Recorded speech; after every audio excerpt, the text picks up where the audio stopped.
So mga par, dahil nga po pumutok ang balita na hinamon mismo ng Mayweather Promotion ang angas ng Pinas General Casimero, nalabanan nito ang kanilang alaga na si Carmel Moton sa isang catchweight sa 132 pounds. At handa daw sila makipag-usap mga idol sa Kamida Promotion para matuloy lamang ang bakbakan na to. Well, isa lang talaga masasabi natin dito mga idol, isang bad matchup talaga ito para kay Casimero. Parang pinaglaban mo ang isang track sa tangke na pangdigma. Isang lightweight fighter po kasi mga idol itong si Moton. Sa katunayan nito mga idol, umaabot pa ang timbang ni Moton sa 140 pounds. Tapos ipapalaban mo kay Casimero na ang regular na timbang nito 122 pounds. Sakaling matuloy ang laban na to mga idol, makikita talaga natin sa unang pagkakataon kung paano manakaut si Casimero sa bakbakan. Ang laki kasi ng diferensya nila mga idol. Hindi naman natin sinasabi na hindi kaya makipagsabayan ni Casimero. Kung boxing skills lang pag-uusapan mga idol, kaya talaga tumapat ni Alas. Pero sa timbang talaga ito madadali. Hindi nga kinaya na talunin ni Casimero si Kiyonosuke Kamida na isang featherweight fighter lamang. Sa alaga pa kaya ni Mayweather Jr. na si Moton na buong buhay nito mga idol.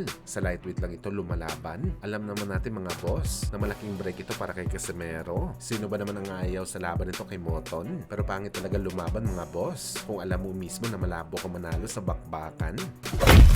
Samantala bigay nga po ng update ang ating pambansang hamao Manny Pacquiao sa kung ano na ang kalagayan ng kanilang pag-uusap para sa laban nito kay Mayweather Jr. Ano yan ni Pacman mga idol? Walang ibang lugar daw sila na pwedeng labanan ni Floyd kundi sa Las Vegas lamang sa Amerika, kagaya dati sa kanilang unang laban. At konting-konti na lang daw mga idol, may ikakasana ang bakbakan nila. Meron na lang daw pinaplansya na konting gusot para magkasundo na sila sa rematch. Well, malaki naman ang tiwala natin mga idol na totoong mga sinabi ni Boss Manny, pero hanggat hindi natin naririnig ito mga idol na sinabi ng kampo ni Floyd na tuloy ng rematch nito kay Pacman, talagang rumors pa lang ito mga idol. Madami kasi pasikot-sikot itong si Floyd at mga palabas sa kanyang mga laban. Ganito rin ang nangyari mga idol sa sinasabing exhibition fight dati ni Floyd kay Pacman under sa Ryzen Federation. In-announce na ng promoter ang bakbakan na yon, pero ang ending hindi natuloy si Floyd at sinabing isa lang daw yung promotion at bayad daw siya sa ginawang announcement ni Pacman. Kaya kung hindi mismo si Floyd mga idol ang nagsabi na tuloy ang sagupaan nila ni Boss Manny, kwento-kwento lang talaga ang laban ng dalawang legend.